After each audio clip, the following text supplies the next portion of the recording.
হৃদমায়ার প্রেমগাথা পর্ব সংখ্যা ৪১।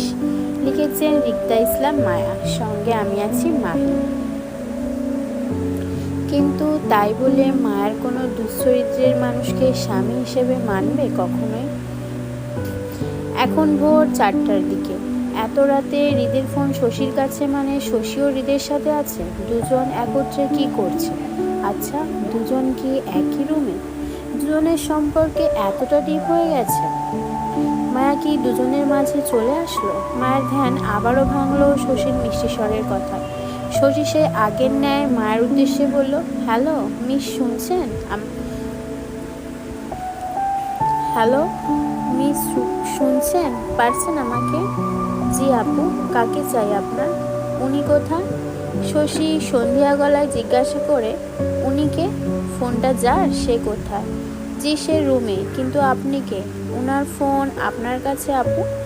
হ্যাঁ, কিন্তু আপনি কে? ফোনে নামটা সেভ আছে আপু, সেখান থেকে দেখে নিন। ফোনে বেয়াদব্য নামে নাম্বারটা সেভ, কিন্তু হৃদ খানের তো বিয়ে হয়নি, আমি তার ফিয়ন্সে। তাহলে আপনি কে? আপনি ফিয়ন্সে? হ্যাঁ, কিন্তু টুট টুট করে মায়ের কলটা কেটে গেল। শশীর বাকি কথাগুলো শোনার আগেই মায়া কলটা কেটে দিয়েছে। শশী সত্যি বলছে, মায়া জানে। হৃদ শশীর বিয়ে নিয়ে মায়া অনেকবার খানবাড়িতে কথা বলতে শুনেছে। তখন মায়ার গায়ে এত গায়ে লাগেনি বিষয়টা, কিন্তু এখন বুক কাঁপছে এই একই কথাটা শুনতে। হাহাকার করে জ্বলছে মায়ার মন। মায়ের হঠাৎ করেই যেন কিছুই ভালো লাগছে না। অসহ্য তেতোয় মন ভরে উঠল মন। হাতের ফোনটা ঠাস করে ফেললো পাশের চেয়ারটায়। মাথা ঝুঁকে দুহাতে মুখ ঢেকে নিঃশব্দে ফুঁপিয়ে উঠল। আর তাতে মায়ের ভেজা চুল পিঠে ছড়িয়ে পড়ল ফ্লোরে। চুলের সিক্ত পানিতে ফ্লোর স্যাঁত স্যাঁত ভেজা হলো। মায়া সেদিকে লক্ষ্য করল না, নিজেকে শুধু তৃতীয় পক্ষ মনে হলো। দুটো মানুষের সম্পর্কে সে তৃতীয় ব্যক্তির ভূমিকা পালন করছে, এমন যার কোনো মূল নেই। একটা সম্পর্কে তৃতীয় ব্যক্তি শুধু আগাছার ন্যায় হয়, যাকে মানুষ তুচ্ছ মনে করে, দিন শেষে উগড়ে ফেলে অপ্রয়োজনীয় জিনিসের মতো। মায়া নিজেকে শুধু তাই মনে হলো হৃদয় শশীর সম্পর্কে। হবে নাই কেন? এই ভোরে শশীর হাতে হৃদের ফোনটা থাকা মানে দুজন এইমাত্র পর্যন্ত একত্রে আছে। দুজনেই রাত্র পর্যন্ত একত্রে আছে। মায়া কি কোনো ভুল পথে পা বাড়ালো? হৃদ খান কি দুই নৌকায় পা দেয়া মানুষ? বউ রাখবে, আবার গার্লফ্রেন্ডও চালাবে। মায়া তো স্বেচ্ছায় হৃদ খানের মতন মানুষের সাথে জড়াতে চায় না, কিন্তু মায়ের ভাগ্য মায়াকে বাজেভাবে জড়িয়ে ফেলেছে এই সম্পর্কে। মায়া এখন কি করবে? হৃদ খান যদি শশীকে বিয়ে করতে চায়, তাহলে মায়ার কোনো ক্ষমতা নেই সেটা ঠেকানো। তাছাড়া দেখা গেলে হৃদ খানের সঙ্গে শশীর মতন পারফেক্ট কাউকেই মানায়। শশী পড়াশোনায় ওয়েল এডুকেটেড, দেখতেও মায়ের থেকে উঁচু লম্বা সুন্দর, হৃদের হাইটের সাথে যায়। সবচেয়ে বড় কথা, মায়ের মধ্যবিত্ত পরিবারের এক সাধারণ মেয়ে। শশীর মতন অসাধারণ টাকা পয়সাওয়ালা পরিবারের কেউ নয় সে। হৃদ খানের বংশ স্ট্যাটাস সাথে শশীর মতন কাউকে মানায়, মায়াকে নয়। মায়া শুধু শুধু অমন মরীচিকা পিছনে ছুটে নিজের আত্মসম্মান খোয়াচ্ছে।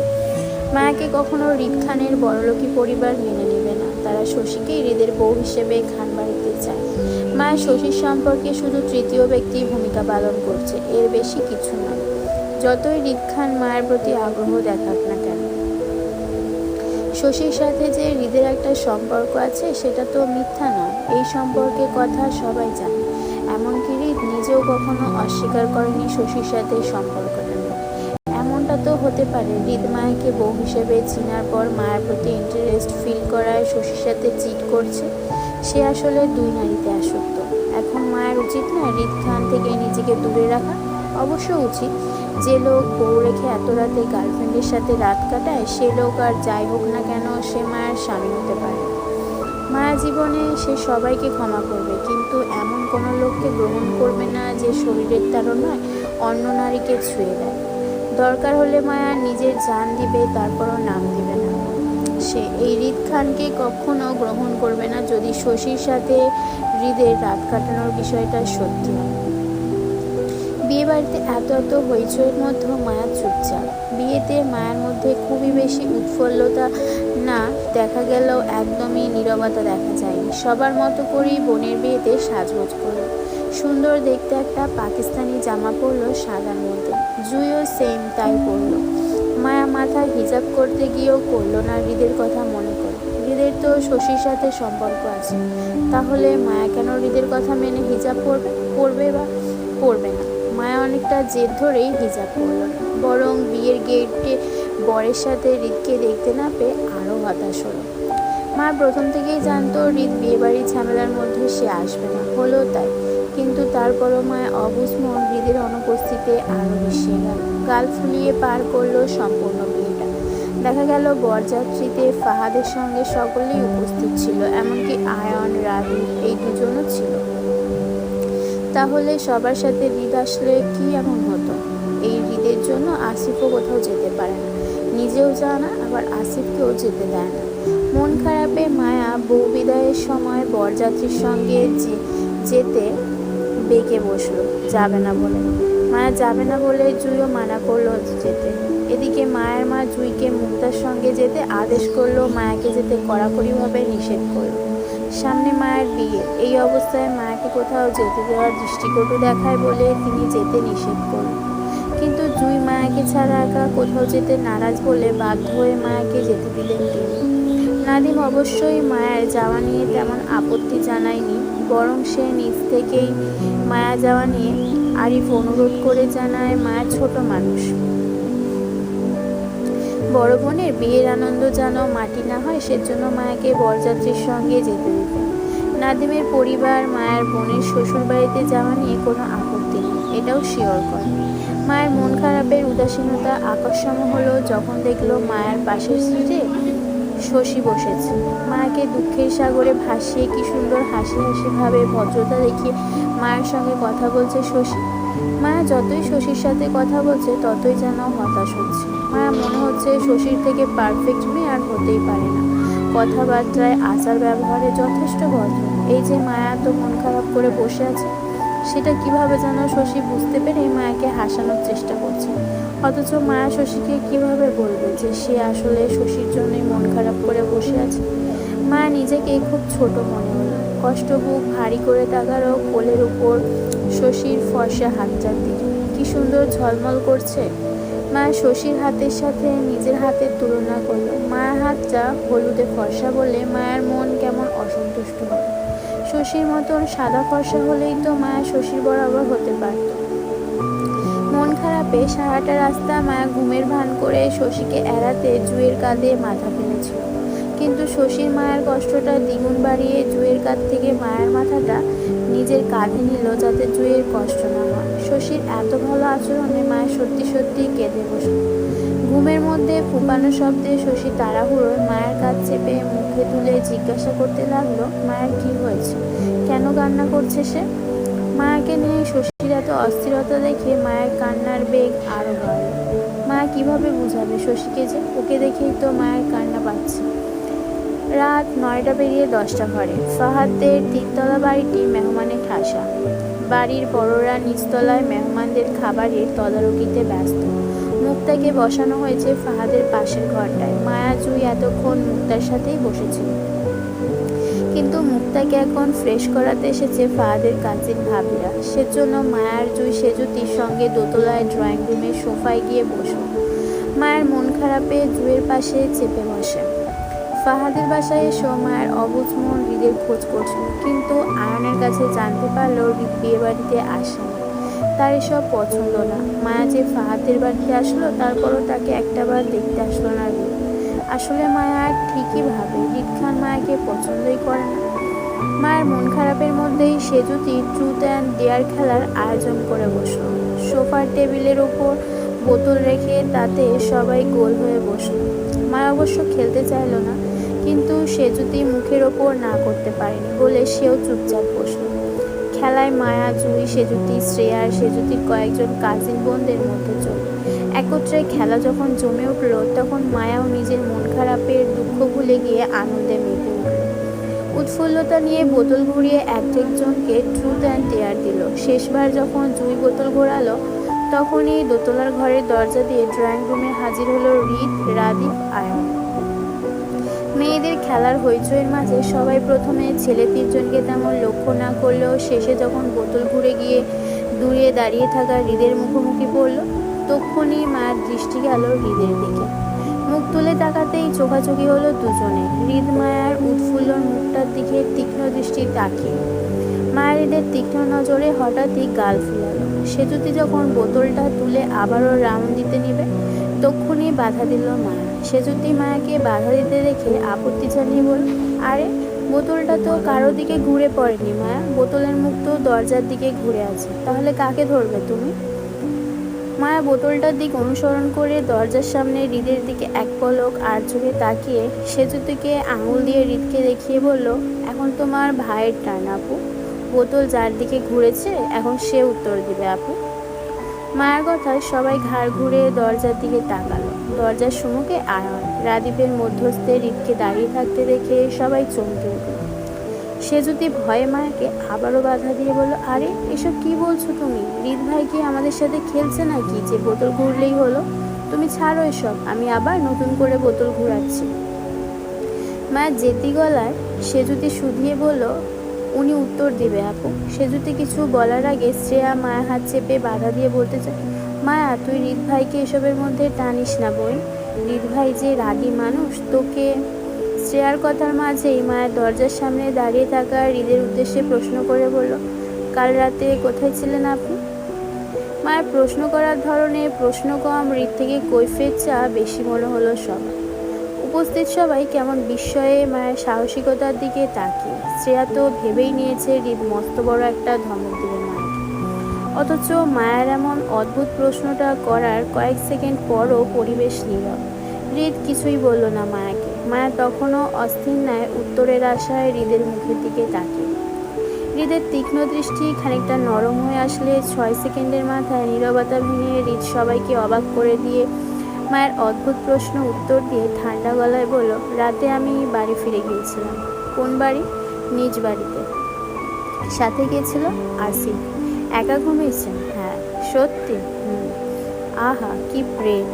আয়ন হৃদের পাশে দাঁড়িয়ে হেসে বিড়বিড় করে কথাটা বলল। চতুর হৃদ চট করে আয়নের কথাটা শুনে ভ্রু কুঁচকে তাকালো আয়নের দিকে। আয়ন হৃদের দৃষ্টি বুঝে ফের গাজালাভাবে হাসল। হৃদ বিরক্তি নিয়ে দৃষ্টি ঘুরালো মায়ের দিকে। মায়া কৈফিয়ত চাচ্ছে আর হৃদ কৈফিয়ত দেওয়ার মতন করে ভদ্রতার উত্তর দিচ্ছে দেখে হতভম্ব হয়ে এক একজন হা হয়ে গেল। একবার মায়ের দিকে তো অন্যবার হৃদের দিকে তাকাচ্ছে। হৃদের জীবনে সে কাউকে কৈফিয়ত দিয়ে কথা বলেছে কিনা সন্দেহ, অথচ মায়া কৈফিয়ত নেয়ার মতো করে একটার পর একটা প্রশ্ন করেই যাচ্ছে আর হৃদ তাল মিলিয়ে উত্তরও দিচ্ছে। এর মাঝে মায়া আবারও কৈফিয়ত চাওয়া মতো করে মিনমিন গলায় বলল, কাল রাতে ফোন করেছিল আপনার? আসিফের কাছে। মিথ্যা। মায়া আর কিছু বলবে পাশ থেকে আয়ন ফোন কেটে মায়াকে শুধিয়ে বলল, হৃদের ফোনটা রাতে আমার কাছে ছিল, আসিফ দিয়েছিল, আমি শশীকে দিয়েছিলাম রাখতে। হৃদকে ঘিরে মায়ের সকল ভুলগুলো মুহূর্তে ঝরঝর করে ভাঙা কাচের ন্যায় ভেঙে গেল। মায়ের সারাদিনের মন খারাপগুলো মুহূর্তে শেষ হয়ে গেল। উজ্জ্বল আলোয় ন্যায় চকচক করে উঠল মায়ের মুখশ্রী। ভুল ভেঙে যাওয়ায় মুহূর্তে লাজুকতায় চট করে হেসে ফেলল মায়া। হৃদ দেখল মায়া মুহূর্তে পরিবর্তন হওয়া মুখটা, কিছু একটা আঁচও করে ফেলল সে। মায়া লাজুকতায় সিটিয়ে ফের হৃদকে কিছু বলবে পাশ থেকে শ্রেয়া বিস্ময়ে টেবিলের নিচ থেকে মায়ের হাত চেপে বাধা দিয়ে বলল, বোন এবার থাম আর আগাস না। হৃদ ভাইয়ের তুই ট্রুথ অ্যান্ড ডেয়ার নিতে পর্যন্ত দিলি না, তার আগেই গোয়েন্দার মতন প্রশ্ন শুরু করে দিলি। আরে ভাই, ট্রুথ নিলেও তো মানুষরা একটা বেশি প্রশ্ন করা চায় না, আর তুই তো আশাকির মতন জেরা শুরু করে দিচ্ছিস ভাইয়ের সাথে। বোন তুই একটু থাম, নয়তো আমার ভাই রাইগা যাইব। মায়ের সত্যি সত্যি থেমে যায় আশেপাশে সবার হতবাক দৃষ্টি দেখে। সবাই যে এতক্ষণ হৃদ মায়াকে লক্ষ্য করছিল সেটা বুঝতে পেরেই মায়া আরও লজ্জায় সিটিয়ে গেল। মায়া ধ্যান ভাঙতে হাত বাড়িয়ে বোতলের নিজের কাছে টানতে টানতে মিনমিন করে বলল, এবার আমি নিই। মায়ের বোতল রাউন্ডের মধ্যে হঠাৎ শশী আসলো ট্রেতে করে 3টা গ্লাসে করে পানি নিয়ে। আয়ন রাদীপের মতো করে হৃদকেও দেখলো সেই গ্লাসের পানি তুলে পান করতে। মুহূর্তে মায়ের মন খারাপ হয়ে যায়, মুখে অন্ধকার যে। হৃদ খালি গ্লাসটা ট্রেতে রাখতে রাখতে মায়ের অন্ধকার মুখটা পরক করে নিল। রাত প্রায় 12টা ছুঁই ছুঁই। ক্লান্তিতে সবাই সকাল সকাল শুয়ে পড়েছে। মায়াদের থাকার ব্যবস্থা হয়েছে মুক্তাদের পাশের রুমে সেজুতির সাথে। বিগত কয়েকদিনের বিয়ের ঝামেলায় সবাই আজ একটু তাড়াতাড়ি শুয়ে পড়ল, তবে ঘুমিয়েছে কিনা জানা নেই। মায়া জুয়ের পাশ থেকে উঠে বসলো, ওনাটা গায়ে চাদরের মতন জড়িয়ে মাথায় কাপড় টানলো। উদ্দেশ্য 3 তলায় উঁকি মারবে। মায়া শুনেছে রিত 3 তলায় থাকছে। মায়া সেজুতিকে দেখলো শুয়ে শুয়ে ফোন চালাতে। মায়া মনে মনে একটা বুদ্ধি বের করে সেজুতিকে বলল, মায়া উপরে যাবে শ্রেয়ার কাছে। শ্রেয়া মায়াকে মেসেজ করেছে 3 তলায় যেতে। দুজন মিলে একটু ছাদে হাঁটাহাঁটি করেই আবার চলে আসবে মায়া। সেজুতি আর নিষেধ করলো না। মায়াকে যেতে দিয়ে ফোন নিয়ে ব্যস্ত হয়ে পড়লো। মায়া 2তলা ফ্ল্যাট থেকে বের হয়ে আশেপাশে তাকালো। মানুষের কলরব শোনা যাচ্ছে, তবে কম। হয়তো সবাই শুয়ে পড়েছে, এর জন্য কম শব্দ পাচ্ছে মানুষের। মায়া আশেপাশের ফ্ল্যাটের দিকে তাকালো। সবগুলো ফ্ল্যাটের দরজা চাপানো, ভিতর থেকে ধাক্কা দিলেই খুলে যাবে। এমনত্ব অবস্থায় মায়া ভয় করলো 3তলায় যেতে। আবার শ্রেয়া 3তলায় আছে ভেবে মনে সাহস জুগিয়ে আস্তে ধীরে হেঁটে গেল উপরে। ঠিক একইভাবে 3তলার ফ্ল্যাটের দরজাগুলিও ভিতর থেকে চাপানো ছিল বলে মায়া আস্তে করে ধাক্কা দিয়ে ভিতরে ঢুকলো। আশেপাশে তাকিয়ে দেখলো ড্রয়িং রুমে তেমন কেউ নেই, সবাই যার যার মতো করে রুমে শুয়ে। মায়া জানে শ্রেয়া কোন রুমে শুয়ে। সেজুতির সাথে যখন মায়া উপরে এসেছিল তখন দেখেছিল শ্রেয়া কোন রুমে শুয়েছে। এমনকি এটাও জানে হৃদের কোন রুমটায় থাকছে। মায়া ভাবলো শ্রেয়া রুমে যাওয়ার আগে হৃদের রুমের সামনে একবার উঁকি মারবে। লোকটাকে যদি দেখা যায় সেই আসে। ভাবনা অনুযায়ী মায়া শ্রেয়ার রুমে যাওয়ার আগে হৃদের রুমের দরজার সামনে গেল। দরজাটা ভিতর থেকে চাপানো দেখে ফাঁক দিয়ে উকিঝুঁকি মেরে দেখতে চাইলো ভিতরে কে। বেশ করে উকিঝুঁকি মেরেও যখন মায়া সুবিধা করতে পারল না, তখন মায়া দরজার ফাঁকে এক চোখ রেখে উঁকি মারতেই পিছন থেকে কেউ মায়ের মাথা ঠুকা মারতে মারতে বলল, হ্যালো ম্যাডাম, আমাকে খুঁজছেন? হৃদ কণ্ঠে চমকে উঠে তৎক্ষণাৎ ধরপড়িয়ে পেছন ঘুরতে হৃদের প্রশস্ত বুকের সাথে মায়ার মুখ ঠেকে গেল। অনাকাঙ্ক্ষিতভাবে ভারীটা খেয়েই মায়া পিছিয়ে যেতে চাইলেও পিঠ ঠেকালো দেয়ালে। হৃদ মায়ার পিঠের সঙ্গে লেগে দাঁড়ানোতে কাঙ্ক্ষিত এই ধাক্কাটা লাগে। হৃদ জানতো এমনটা হবে, সে জেনে বুঝে মায়ের সঙ্গে লেগে দাঁড়িয়েছিল। মায়া হঠাৎ হৃদের উপস্থিতি পেয়েই ভয়ে বুকে থুপথুপিয়ে দেয়াল ঘেঁষে দাঁড়িয়ে মিনমিনিয়ে মিথ্যা বলে বলল, আমি তো শ্রেয়াকে খুঁজছিলাম, মনে করছিলাম এই রুমে শ্রেয়া আছে। তা পেয়েছেন শ্রেয়াকে? না। শ্রেয়ার বদলে আমাকে দিয়ে চলবে? চাইলে আমার সাথে ঘুমাতে পারেন, আমার বেড কিন্তু পুরাই খালি। হৃদের কথায় মায়া উত্তর করলো না, শুধু লজ্জা সিটিয়ে নত মস্তিষ্কের হয়ে দাঁড়ালো। গায়ের ওড়নাটা হাতে পেঁচিয়ে লজ্জায় হাঁসফাঁস করলো। হৃদ মায়ার লজ্জা দেখে যা বুঝার বুঝে নিয়ে নিজের দুহাত দেয়ালে ঠেকিয়ে মধ্যস্থে মায়াকে রেখে মায়ের মুখোমুখি ঝুঁকে পড়ে বলল, ম্যাডাম কি জেনে বুঝে আমার কাছে আসেন, নাকি পাগলামো করতে করতে চলে আসেন? বুঝিয়েন কিন্তু ম্যাডাম, আমি ছেড়ে দেওয়ার মানুষ না।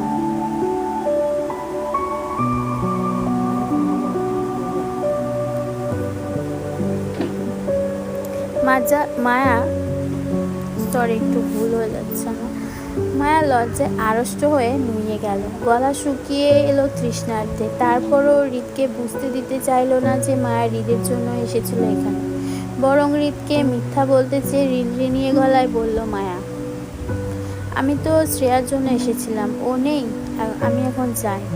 আগের ন্যায় হৃদ একই সুরে বলল, যাবেন কেন ম্যাডাম? আর একটু থাকেন, ভালোই তো লাগছে।